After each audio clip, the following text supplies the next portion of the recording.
So, hi, Lawrence. Boy, are we're both on location, aren't we? Yeah. Yes. You're in a little box. I am coming to you guys live from my stage prep day. Hello, this is Lawrence Lewis. And this is Sister Christian.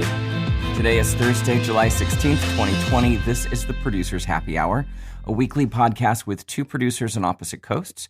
Christian is in New York on a stage. I'm in Los Angeles, and we are exploring what it means to be a good producer as we come out of this global shutdown and figure out how to get the film industry back to work safely while still navigating the coronavirus. We find ourselves being asked to take on greater responsibilities from a variety of guidelines created from multiple sources. Now more than ever, it's important for us to keep sharing our experiences and ideas so that we can all keep working. Yes. So email us, or better yet, especially if you've been on a full-scale job and want to share how it worked and how it happened. Email us or send us a 1 to 2 minute voice memo to producershappyhour@gmail.com. Just follow the instructions on our website, producershappyhour.com. And please share this show with your friends, colleagues, coworkers, your bosses, your PAs. We want these stories to be heard. They're human stories and they affect us all. Exactly.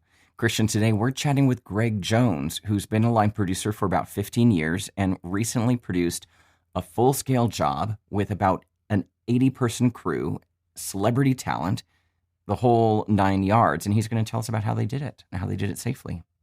I know. It's fascinating for sure Yeah. because, it's just listening to what, we had Jason Manns tell us. Now we're going to have a new perspective. I'm in the middle of a job. I mean, it's just really fascinating to hear what's going on out there right now. Yes. And we've been talking to a lot of other people in the community that have been working and are ready to share with us. So we've got a few great episodes coming up. But more importantly, Christian, how are you? Obviously busy working, but how's your mental space? It's good. What I'm realizing is now that we're supposed to be filming next week and we have, an art department build starting on Sunday.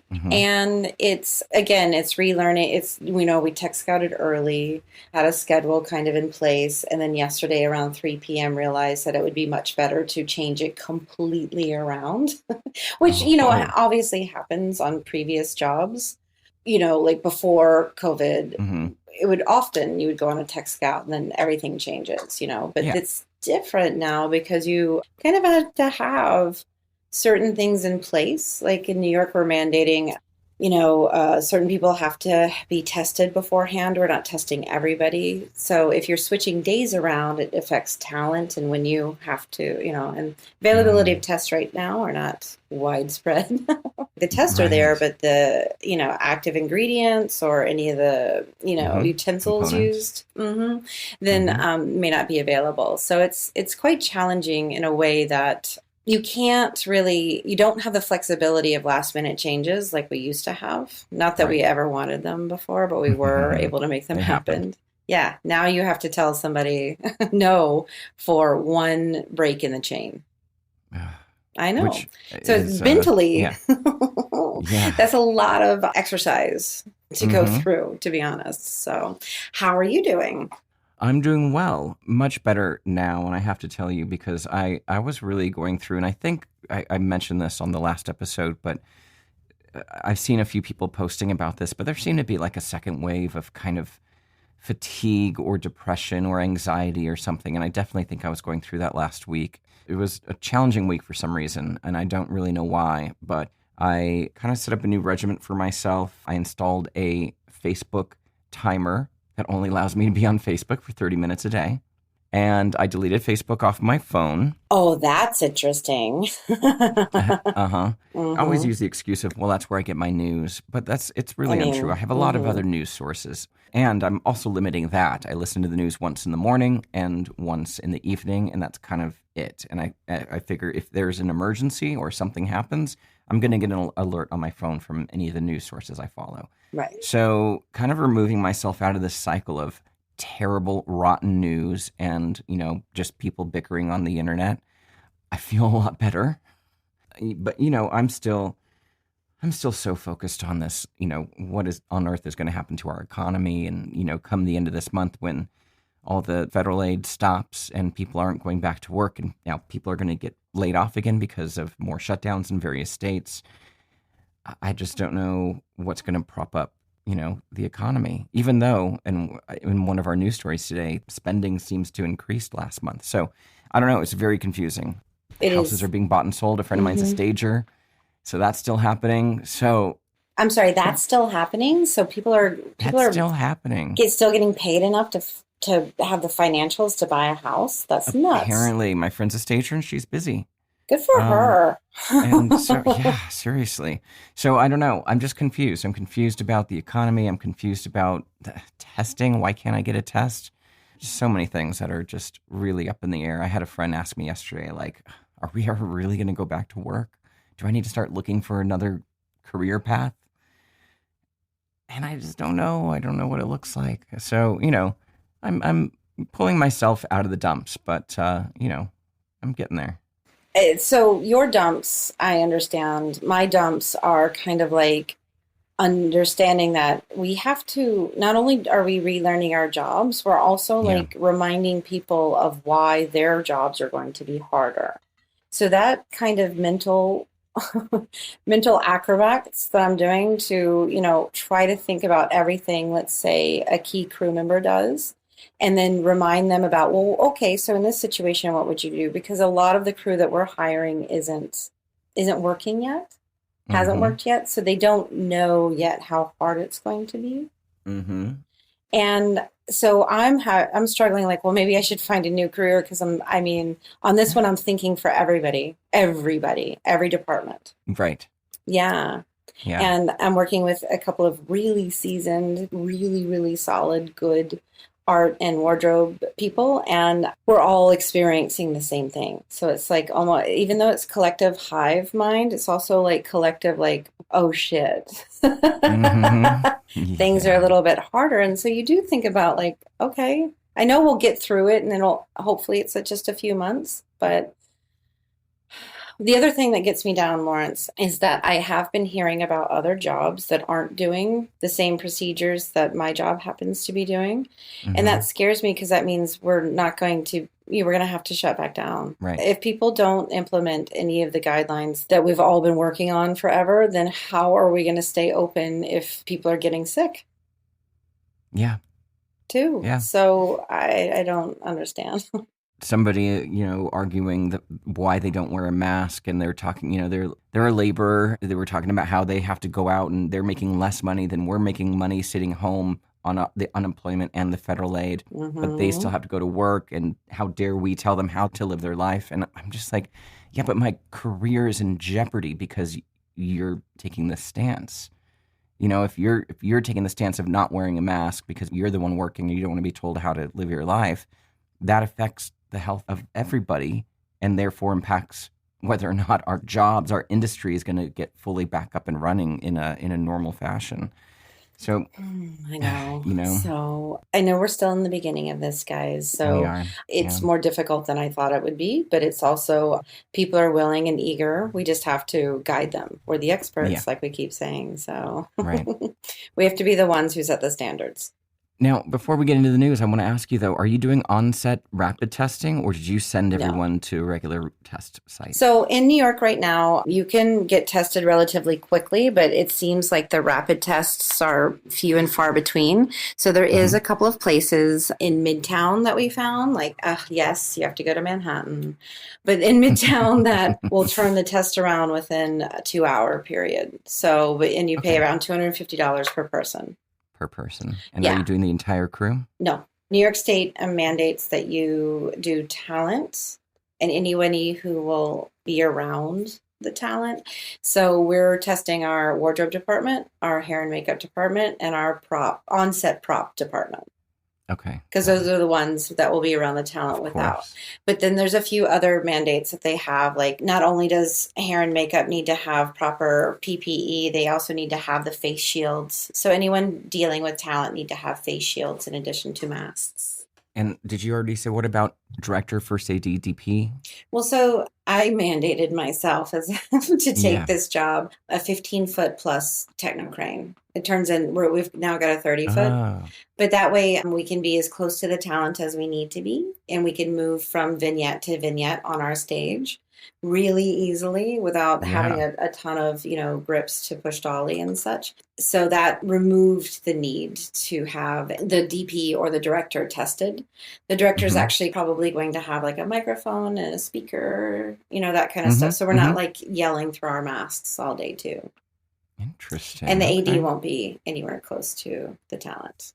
Right. Yeah, we're going to make a little bubble out of the hair, makeup, wardrobe, and talent area on the stage. Hmm. Yeah, and then we'll just Makes go from sense. there. And Okay. all paperwork nowadays gets done electronically, including time cards for our. There's no more handing somebody a time card. It's all Right. PDF'd. So, Right. Good. Can you say what payroll service it it's is? media services. I mean, we are Right. going to be using the TIM, the TIM Yeah, the program. Tim, yeah. We are doing That's what I that wanted so to know. people can Okay. go in and fill out their start paperwork. But when it comes to actual time cards, as it stands right now for commercials, it's not quite ready. So it feels like Ah, PDFs are the way to go right now for the actual. PDF time cards. And then they just Okay. fill them in and send them back to us. Great. Mm-hmm. Nice. All right. I'll have more Well, next week, guys, after good. we actually film it.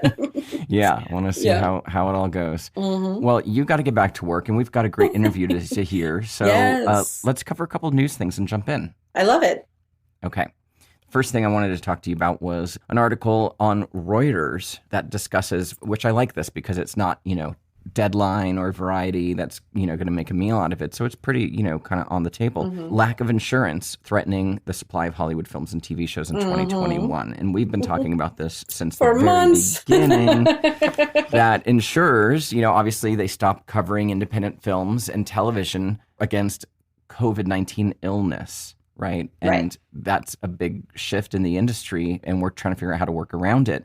The one thing that I've been learning over this is even if somebody does come down with an illness, in order for insurance to cover it, which now they're not even going to cover it, they had to prove they got it on your set. Right. Which is a very difficult thing to do, right? Yes, it is. It is very difficult. I mean, you would have to contact trace the heck out of it, basically. Yeah. And, they still could have gone to Starbucks and picked it up there on the way to set and not mention that. So it's a little dicey, but a lot of insurers now, they're even adding exclusions for COVID-19 or communicable diseases to existing policies when cast members get their medical exams, which is a more common thing on feature films and television shows. Without this coverage, many producers can't get the completion bonds or guarantees that a bank requires to lend the money to the productions. So again, it's kind of a big conundrum as to how we're going to make content, especially for the television season later this year and into early next year. The insurers, this article says the insurers, they're already reeling from other pandemic claims and say they can't afford to offer the coverage because it's unclear of how the pandemic's going to play out. I know. And what I've been seeing flying around, which I think we may have mentioned before, is just like clauses put into the contracts of, if we take this project on and it needs to cancel for one of these reasons, the client's still on the hook. Exactly. You just kind of got to do that because insurance isn't going to cover anyone. Exactly. The challenge, though, is for narrative work. There's no client really. It's a studio, right? So there's, they can't say that to the bank who's lending them the money, right? So that's true. So, I mean, it's going to be more of the Zoom stuff, guys. Yeah. I know. Well, and then there's also the big push of know of another stage that's doing it in New York where they're building walls of LED, Mandalorian style. Yep. That's kind of exciting. I'm kind of into that. I would love to check out one of those stages. I am very excited. So we'll see how that goes. So I would love to talk about, too, the Idris Elba story. It's kind of interesting. It's kind and of I'm glad interesting. somebody's speaking up about this I because know. It's a big deal. It is a big deal because, and I say this because when I was in school, being from Georgia, Gone with the Wind was shown like as a movie twice a year in almost every grade as like history. for us, which I thought, looking back, it's like, Jesus Christ. In an effort to, protect freedom of speech, instead of canceling out, he thinks that using it as a teaching tool, or racism teaching tool, essentially with warnings, is the way to go. Instead of deleting it like it never happened. Like it never happened. Because which is what a lot of people have done. But recently, 30 Rock removed a couple episodes that had some sort of comedic blackface in it. So they just kind of... I didn't hear about that. Yeah, they took those out of rotation. The fact that you said comedic blackface and it was, less than 15 years ago is very funny to me. I know. I don't know why. Sorry, but it's just like, I know, like, it just, like, even, like, because, wow, maybe we should Google that. And I'm going to Google it and take a look at how, them removing it from their archives instead of explaining why it is with a disclaimer is a warning or an apology or something on it, right? Yeah. And this points to, and I'm glad you brought this up because it points to a letter that a friend sent me out of Harper's, an open letter on justice and debate. So it's a bunch of writers, a bunch of journalists, a lot of professors at universities, very, important people smarter than me, but they wrote this open letter that is criticizing kind of the cancel culture and says this open debate is necessary in the foundation of a democratic society and that writers need to be able to take risks, make mistakes, suffer consequences, get called out. How are we going to learn? Yeah. Right? So if you want to Google it, it's harpers.org, a letter on justice and open debate. I'm going to put the link in the show notes because I think it's really important that we can't just, criticize each other for having an open discussion of ideas. And that's something this country was founded on, was a free marketplace of ideas. Yeah. If you think about the last, 5 years or so of what was okay to say even 5 years ago that isn't now, the rapid changing of culture and what is, acceptable and what isn't changes very quickly. Yeah. And so unless you actually say it and are corrected, how are you going to know? How are you going to know? Exactly. So I also wanted to mention that Idris Elba had said this struck me about what he said. He said, wait a second, I think viewers need to know that people made these shows. Yeah, absolutely. And that is like, instead of removing it as if it never happened so you can't learn from it, it's like, wait a second, people actually made this shit. As early as, 30 Rock. And it was deemed as comedic.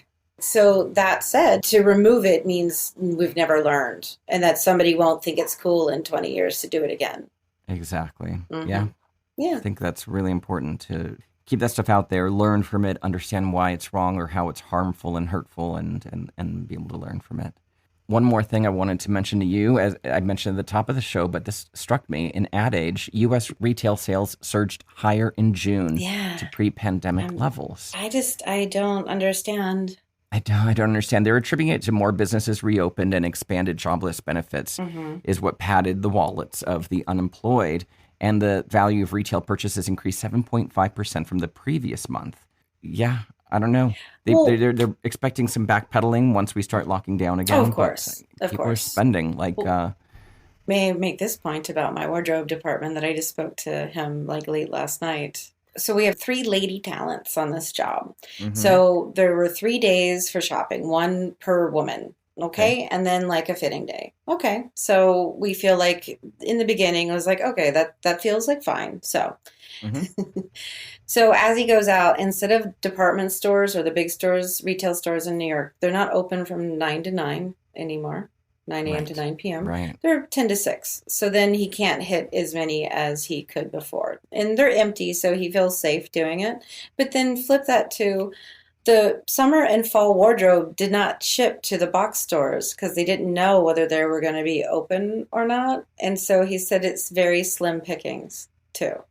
Interesting. So all the online stuff is happening, but we don't have enough time to have it shipped, right? The stores don't have anything. So now you get into rental costume houses that all have to be per appointment because who knows, right? Yeah. And it's quadrupled our budget because it's all rentals now. Wow. And so, a few pieces picked up from department stores. And these are the things that, everybody's running into. And so, Right. but for you to say, so it must have all been, I'm assuming in June, it must have all been the majority of it online, right? Or are Yeah. they saying, yeah. So I would interesting. imagine. Yeah. It doesn't really go into it, but I would Right. think so. Yeah. Yeah. Wild It's stuff. very interesting, especially that people, us freelancers weren't working. So Yeah. Yeah, I exactly. don't know who's buying shit right I don't now, know but it who's wasn't buying us. stuff. But I mean, I Exactly. guess that's good news, I guess, because that means advertisers will keep advertising if they see movement in retail spending. Yeah, I hope And so. that Yep. means there'll still be work out there for us. So fingers Mm-hmm. crossed. Yes. On our Do the Work page, a new featured petition is Make Juneteenth a National Holiday in 2020. Yes. It's on change.org. You can search for it. I'll put the link in the show notes. The author of this petition, who it's almost at 1.5 million signatures. It's getting close. Mm-hmm. So sign up when you can. The author says, my goal with this petition is to show the Congress and the president that I am not alone in my desire to see national recognition of a day to celebrate freedom for all. So I think that's a very worthy petition for everyone to take 10 seconds to go and sign. Absolutely, because although it didn't make it in for the 2020, hopefully by 2021 we'll get there. Yes. Yeah, Yep. exactly. So, and then don't forget about take action, guys. There's a lot of us out there who still aren't working, still can't afford our rent, still need to donate blood, and that post office is becoming more and more important because a lot of our Mhm. states are now, they're going to all mail-in ballots. So post office is very important. Yes, it is.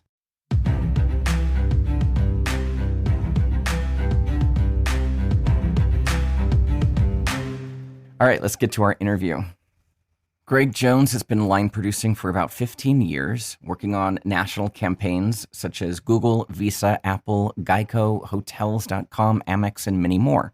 He started as a music video production manager in the glory days of HSI, Paul Hunter, Hype Williams, Sam Bayer.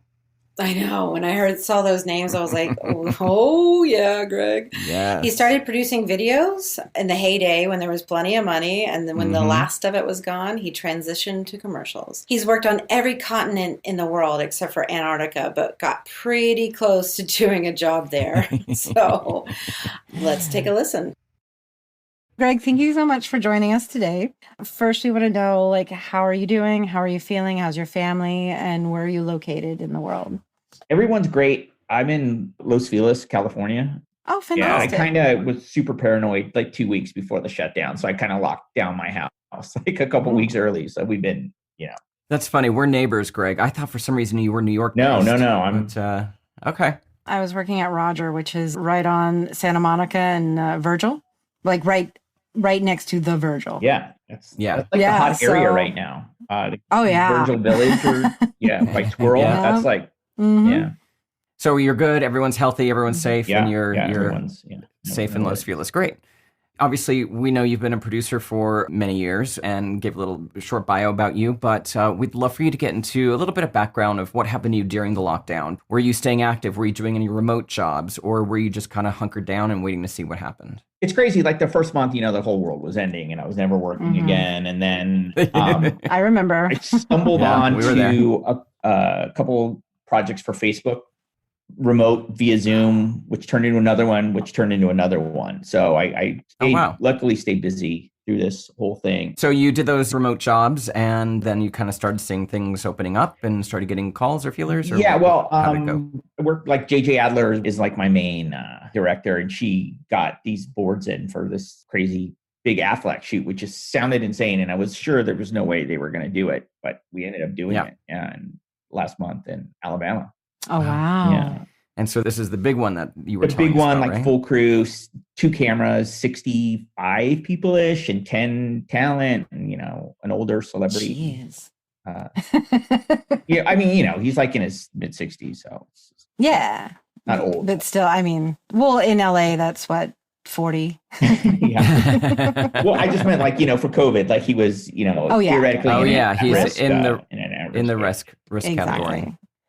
Well, it's true. So let's jump right into it. So every time I've worked in Alabama, I've had to bring people over from Georgia. What kind of setup was it? Were you in a stage? Were you on location? Was it outdoors? It was a 2-day shoot, and a day and a half was outdoors. We did have one day, like a half day in a stage. We brought, I would say, like 85% of our crew from either Atlanta. The stage day, we did send everybody, like the art department went in on their own a day before we kind of scheduled it. So we didn't have like, a bunch of people indoors at the same time. And you said this happened in June, is that right? Yeah, June. Okay. So then you flew, or were you remote? I flew, the director flew, the DP flew, and the AD flew. But you had a local PM and all that stuff. We had a local, everybody else. So guideline wise, because, I'm working right now in New York and the New York State has mandated multiple guidelines that we have to follow and do. I'm assuming that this is my assumption, so please correct me if I'm wrong. Alabama was maybe a little bit more lax on that kind of stuff. It was, as a city, it was weird because it was a hot spot. No one was wearing a mask anywhere at the hotel. When we walked in with a mask, they're like, you don't have to wear a mask. We're like, I think probably keep it on. Yeah. I'd like to live, but thanks. Restaurant workers, no one had masks on. So I kind of stayed in my room the whole time. The guidelines were just kind of coming out, like mid-prep, the DGA, AD, SAG guidelines all hit. Yeah. So we had kind of been following them. There was like a ton of lawyers and a ton of, pre-production about getting everything straight. I mean, luckily enough, I had put on someone just to deal with all the safety stuff, like a COVID coordinator. And then 3 days before we shoot, they say, well, you have to have a COVID coordinator, which was great because we had already, it was just too much for a PM to be responsible for both of those things. So luckily we had one and we were all dialed in there. So that's nice because it's a large size crew and PPE was, it's still kind of there's a backlog on getting the right stuff. Yeah, the production service, there's a lot of companies out now that are advertising, they can get you everything. We were lucky enough to get all our stuff from the production supply house in Atlanta, had like hand wash stuff and all that stuff. And so we had everything we needed. The talent, I'm assuming the majority of them were local. So what I'm dealing with now is having talent on set without their masks. We're just having one at a time. But again, we're in a different area and a different, zone than where you were. Yeah, we tested all talent. We tested anyone who was going to come in contact with talent. Oddly enough, for Alabama, you could do like a 24-hour turnaround test at the Walmart. I don't know with how it is now with, that we're having a spike everywhere. But we haven't even been able to get anything close to that in LA, which is crazy to me. Like pretty crazy. When I got back, I took a test and it took like 4 days or something like that, which, I know all the guidelines say, test, but unless there's something I'm unaware of, I don't think there's an instant test that you can get in LA. But in Alabama, we had 24-hour turnaround. So we tested like 35 people altogether before we shot. We kept everyone away from talent. They had masks on up until we were rolling, and then we tried to distance them. Luckily we were outside and it was like walking, so we could kind of keep them 6 feet away. And then they were sitting in a classroom, so we tried to social distance them as much as possible. So was the majority of your scenes outdoor scenes, or you said there's a classroom, so there is some indoor, a little bit of both? It was three. Yeah, it was like I would say 3/4 of the job was outdoors, which was super easy and super which is helpful. Yeah. Now, you did mention there were a lot of lawyers involved and whatnot. So do you have any involvement in any sort of liability insurance or workers' comp adjustments that had to be made, or was that just not even a thing? It didn't really affect. They awarded the job in pieces just as we went, in case, you get 25%, 25% the next week, 25% the next week. So that was kind of the only kind of weird thing. The guidelines kept evolving. It was like 20 people in an email chain, and then we finally settled like a week before we shot. I mean, luckily enough, the job was well funded. Production had a ton of prep. We started probably, a month before the job. So a lot more time in prep. Yeah. Obviously, right? No real big changes to liability or workers' comp. We talked about testing. You didn't test the entire crew. You said you tested. No, we didn't test the entire crew. And that was just a test before you started shooting. That was something they did during their prep, or was that wasn't an on-set test? Before prep, everyone submitted their test results. And then, the morning of, we did the whole temperature thing and checking everyone before they came to set. We also did temperature checks at lunch. And who handled the temperature checks? Was that your... we had 3 medics. Oh, nice. So it was like, we had like a lead medic, and then he, he had 2 assistants, and they went around and tested everybody. It's all day pointing. Periodically. All day. The little pointing. Pointing exactly. And what about zoning? I know there's a lot of talk about, zonings to kind of keep people in different cells. Did you guys deal with any of that? Yeah, we had bands where, each 5 or 6 colored bands. Oh, And, right. each color allowed you to go to a certain place. Like, you had to, anyone who was going to be around town at all had a test and had that color band, so they could essentially go anywhere. But we kept everyone, away for the bands, like further away. In the zoning, the people that have the test that lets them get onto set near the actors, are they able to go into the other zones as well? We tried to make it where they didn't. Yeah, like, okay. Like art department, like that's the whole key, I guess, for us. I mean, the thing is, we traced also, luckily, that, the agency and client were really great. They hired someone to contact all the crew after the shoot for like a month. Oh, wow. We had a coordinator calling everyone once a week, making sure, a form to fill out, make sure no one got sick the whole time too. So that was one of the reasons I'm kind of okay to talk about everything, because I know nobody got it. And that was something built into your production budget, or was that something the agency handled after the fact? Or that was something the client requested. And then, Okay. it ended up as an overage, but they, had no problem putting one person on as kind of, trace coordinator or something. That is interesting. Reached out to everybody on the crew. And I think we finished up like last Friday, and she had gotten something from everyone and nobody got sick. So that's great. Wow. Okay. Well, that's good news. I don't know. Christian may have asked you this. Did agency and client travel out as well? Yeah, they did. I did not ask that. Okay. But wow, how many? I mean, I'm sorry, but that's big. How many and from where, and what was their mood like? It's an Atlanta-based agency and Atlanta-based client, it was like a 2-hour drive. Everyone took their own car. Everyone agency stayed in their own pod the whole time. Like, they never came to set. They didn't sit with the director. They had their own 6 feet apart video village, outdoors the whole time. Oh, okay. Got it. So no remote transmitting to anyone back at home office or anything like that? No. Everybody was there. We had it ready, but they decided they didn't want to do it. Oh, and what was your solution for that? Was there something local out there, or did you have to? Yeah, there was a local guy in Alabama who, the VTR guy. Oh, nice. I think QTAP program or something like that. Yeah. That everybody downloads. Yeah. I think we touched on this a little bit, but in terms of keeping the zones separate from each other, if you had a location, did you have it for 3 days before so you could pre-light and pre-dress and do all that stuff, or how did you guys work that? 3 of our locations, 2 of them were outdoors. One of them was at a college, so it was an outdoor, like in a quad. So everyone drove their own car and parked. The second location was an exterior of a home, which was great. We found a place across the street from a park. So on the company move, everyone got into their own cars and drove, because I think that's like a key thing, that if you do a full shoot, your director, you can't put everyone in pass vans. No. I don't think. You're going to have to find some place where the whole crew can drive their own car and then walk or park, or I don't know if that's possible in New York or how you guys that, but at least, We're actually not allowing people to take mass transit. We're buying Ubers and asking them to roll the windows down unless they decide to come to set on their own on a bike or their car, and we'll just pay for their parking. But it's hard. Imagine getting everyone to Jersey. Like 15 pass vans are done. I had a job in Jersey that went away after it booked, right before we got on a plane, but it wasn't for COVID reasons. It was just advertising nonsense. Right. But that was our plan. I think we're going to have everyone just Uber and buy receipts. Yeah. Going back to the interior location, did it require any dressing or pre-lighting? It did. It required dressing. We sent the art department in during the day. They did their thing. We had a separate crew light it that night after the art department left. And so then we just walked on to a hot set, minus a couple tweaks on day 2. Of course. And that was just a swing crew that came in and did it, right? They weren't connected to the main unit? Right. Interesting.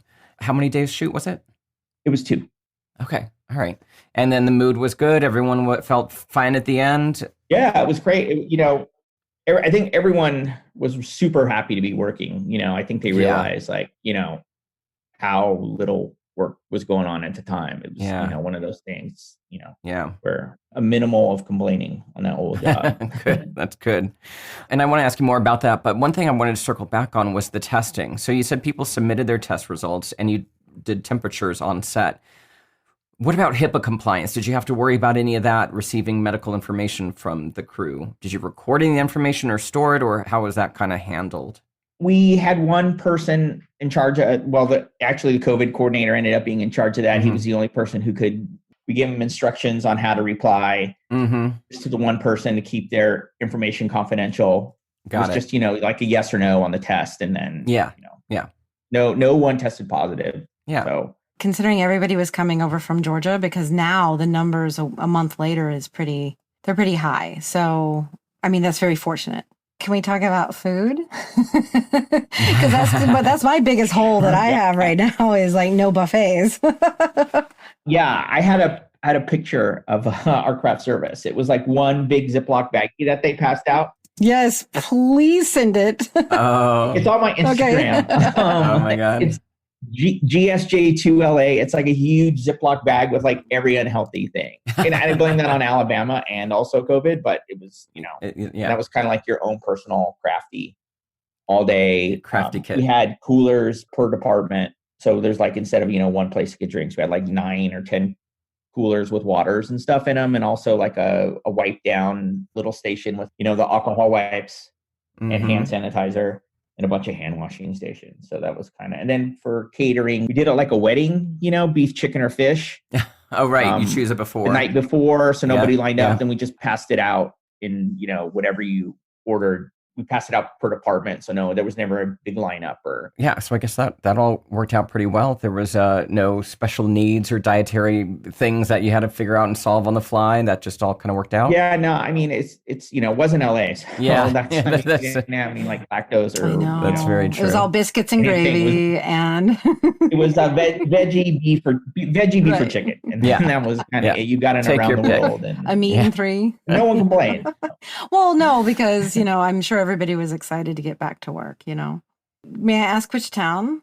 Yeah, it was Tuscaloosa. Oh, I've actually filmed there before, so well, close enough to Tuscaloosa anyway. I know we spoke a little bit before this interview talking about like the 10-person crew shoot thing is kind of a solve for the interim, but it's not really going to be how this business is going to survive. So hearing this story about how you managed a full-scale shoot, celebrity talent, all the bells and whistles is really great. And hopefully people can hear this and feel inspired that it is possible to do this and do it safely. Yeah, I mean, those Zoom shoots, you've seen them all already, right? Even the one Michelle Gondry did was no different than what we're doing right now. We're just pointing a camera at each other. And the edit budget was a lot larger, so that counts, but it's all Zoom. I was around for the end of the music videos where like the directors started, the $300,000 a day directors were writing on the $50,000 day jobs overnight. And they just killed the business. And sure, it's great that some people are working, but it's keeping 95% of the people in the industry not working. And if that becomes the new normal, then we're in trouble. So we're all in trouble. Yeah. So what do you think is the path forward for us? I mean, aside from science and our leadership and government getting it together, this is it for the time being? I think I think you can do new shoots. I think bigger shoots. Sorry. Everyone's got to be a little bit understanding, I guess. Like directors have to take locations that are, friendly to not getting in vans, and agencies might have to write script set or exterior instead of interior, and then everyone's got to just realize anything you do is going to affect everybody else. So if someone, if you're sick, stay home. And if you're the boss of somebody sick, understand they have to stay home. Stay home. You might have to scramble and get somebody, but it's better than like having an outbreak on a shoot. And that'll shut everything down until there's a vaccine or something like that. Yeah. Something we talked about early on in this pandemic when we were doing a daily show, because we had nothing else to do. We were talking about building in some sick pay money in the budgets in case somebody does call and say, hey, I don't feel well. Then they don't have the fear of losing out on the money, losing out on the job. You can pay them out and then get a backup in there. I know that's kind of pie in the sky thinking, but that would be a very helpful way to make sure that people feel given the permission to say, hey, I'm not feeling well. I shouldn't come in. Yeah, because you don't want that pressure. I mean, I'd rather... You don't want that pressure, yeah. Just slack and do my PM's job and have them come to set sick or something like that, or their grip or what, It's just everyone's just got to understand. It's like 1 in 80, 85 people now. Is that true? Yeah, I know. Like on last week's podcast, I'm kind of with you. I want to dismantle the fear so we can, there is got to be a way to do this safely. And then, of course, the evening of the podcast came out, numbers came in, and hospital rates are way up and deaths are way up. And it's, we're definitely taking a backward step, unfortunately. Yeah, I'm looking for the text that Lawrence sent me that said, "Oh well." Oh well. I guess There was my push for being positive, Exactly. and Well, I mean, and my biggest fear is, managing client expectations right now because, I can, until I'm blue in the face, explain to the agency what needs to happen. But until everybody understands that they're going to get less footage, but pay more for it than they used to. Having those conversations, Greg, like you were saying, I mean, waiting until the shoot to rediscuss creative is no longer an option. You can't just come up with something like this because it's not possible. How did your creative team kind of go with those kind of punches? Yeah, no, I mean, they were great. Everything, we luckily we had enough prep time and everything got signed off on, and the celebrity talent was not going to have anything change, because so, I mean, we had kind of like a perfect storm of reasonableness, which is really rare on a. Oh my God, that's so rare. Well, they were from Atlanta, so I'm sure that they understood a little bit, and they had a celebrity, and that probably fueled a little bit. So yeah, still though, it's an interesting environment right now because just today for something I called for August, I was asked, but what do we have to do? Like, why does it cost so much? And I was like, well, since for the last 4 months I've been researching it, I can tell you, but the fact that you haven't listened to anything for the last 3 weeks has been interesting. So what are you guys seeing the financial impact for like a day of shooting for all the COVID stuff? Like 4 to 6, somewhere in that, or are you guys way in New higher? York? Christian, yeah, I would anywhere between 20 to 30%, just depending on how large your footprint is. Right now, we're still limited to half the building capacity. So say your building has 100 people, you can't have more than 50, What I think people aren't understanding is the extra layers of work that's going on.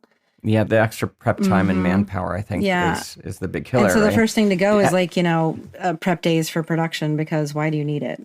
And it's hard to explain that every conversation takes 3 hours versus triple the time, basically. Greg, you've seen a lot of budgets, on this last budget you just had. Could you see the price difference? Like you probably think, oh gosh, we probably could have done this for this much back before all of this. Yeah, I mean, there's stuff in there, and luckily, they didn't try to cut corners or anything like that, which is weird too, because I'm even hearing like on these 10-man jobs, like just the art departments are getting peeled because you're having one or two guys do like, the work of like 7 guys, and that's not good. They're getting exhausted. Every art person I talk to is horrible out there. Seems like, we're kind of rebuilding the rule book, right? The playbook of how our business runs, right? And since we're the leaders and trying to tell people on the feet on the ground, here's what we need to do, it gives us the opportunity of really kind of reconstructing how things work. What would you like to see shift in the industry? Whether it's, bigger issues like client relations or casting, inclusion, diversity, what do you like to see come out of this? Yeah, I mean, I think right now the people who could help the most right now probably the unions. You know what I mean? Like you could give us a break on meal penalties. You could allow French hours, just because it makes sense for safety without killing budgets. I think the unions have to have a certain percentage of workers that aren't union that fall under like the diversity, like the fourth grip or the third. You just gotta, because getting your days if you're a minority isn't really possible, and you have to be in the union to work a union job, and you can't get, it's that whole catch-22 that, for 40 years, everybody's been hiring their brother-in-law. And if you really, really want to make a difference, I think economically, one of the, best ways you could help somebody is, that's where I think we, affect the most change. I think that's a great idea. And then minimum staffing, of course. Well, they'll always say there is no minimum staff. Exactly. There is somebody who will say that up and down over there at the AICP. Greg, thank you so much for joining us today. Really appreciate chatting with you and you sharing us all the insight into how you made that shoot safe and possible for your crew. It sounds like you really had it very buttoned up. So congrats to you. Yeah, we got lucky. Oh, I would say too, Mike Bell was our AD. He was fantastic. Nice. I just got to give a plug out to him. Like, honestly, we love a crew shout out. Please send his information and we'll. Yeah. Mike Bell, EGA first AD, just killed it. Perfect temperament for something. And, he's really the one that's in charge of safety, and he donated so many days and just really was on top of like every rule and everything. Well, let's not promise that he'll donate days to everybody, but I'm just kidding. Well, no. He had plenty of prep, but like even before, like he was bothering me like weeks before he was even starting, Of course. Yeah. I mean, us freelancers all want to dive in and do the best job possible. So, we always go above and beyond. So shout out to Mike Bell out of LA. One more question. What do you miss? What do you miss out of normal life back then? What do you want back? I live in Los Feliz and most of my companies were in Santa Monica. So the working from home thing is like fantastic. I can't. Like not getting in the car for 2 hours a day. I just I miss like the board flow of feeling like I know a lot of people, friends, and just, I feel like production, is kind of like a family, even though we don't really know each other. And there's just so many people out there that aren't, are hurting, and that I just miss a busy town. Seeing those familiar faces in the other production bays. Yeah, and everybody working from home, and just have nice everyone get everyone together again. Yeah. Greg, thank you so much. Thank you for your time. Yeah. All right, thanks, guys. Oh my God, thanks so much, Greg. I mean, I had totally forgotten that we had met at Go Films a while back too, so that was great. And thank you for sharing all that information about Alabama. how you kept such a massive crew, full-scale job safe for everybody. Exactly. So congrats. I think that's really good, because that's what we need to get back to. As we're saying, the 10-person crew is not going to be sustainable for all of us. So I know. It is certainly not going to be acceptable from the brands. So No. That's why we're all getting pushed to what can we do. So. Exactly. And we got to figure out how to keep it safe on the big scale. So thank you, Greg. This show is edited and co-produced by Rob Blumke. Artwork and logo design by Christopher Daniels. And our music was composed by Kyle Puccia. Thanks everybody for listening. We are back next week. Until then, stay safe, stay connected, and stay active. Wash your hands, don't touch your face, clean your phone, and please, for the love of God, it's not a political thing. It's actually, we all want to get back to work. Masks sort of going to help, so wear a goddamn mask. That is how we're going to get back to work. Exactly. Masks. Send us your voice recordings or your emails to producershappyhour@gmail.com. And Lawrence, if people are just itching to get a hold of you, how are they going to do it? So many ways. LawrenceTLewis.com, or for voiceover work, which thank God is keeping me afloat, voiceoflawrence.com. Christian, how about you? SisterChristianProduces.com. All right, everybody. Bye. See ya.